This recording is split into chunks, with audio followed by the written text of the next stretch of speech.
কবিতা রক্ত পিপাসু। এক বুক জ্বালা নিয়ে আজ হুঙ্কার ছেড়েছি তোমাদের পানে।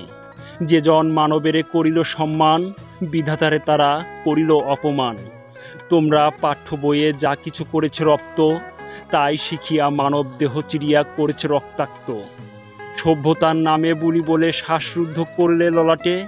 স্বাধীন বাংলায় যা ভেবেছিলাম, সত্যি তোমরা অসভ্য রক্ত পিপাসু বখাটে। সহস্র শহীদ লাশের পতাকা দোলে বাংলার বুকে, ক্রোধানলে ভাঙিছ তাদেরই স্তম্ভ, লাথি মেরেছ মুখে। আজ রক্ত উর্মি উড়িয়ে পতাকায় গাহিছ শহীদের গান, পারো যদি ফিরিয়ে আনো তাদেরই প্রাণ। কবি নজরুল কি গাহে নাই শ্যাম্যের গান? তবে কেন মানবতার নামে রসিকতা, আর সভ্যতার নামে বর্বরতা? দুর্নীতি দমনে কেন এত শিথিলতা? তাই এক বুক জ্বালা নিয়ে আজ হুঙ্কার ছেড়েছি তোমাদের পানে।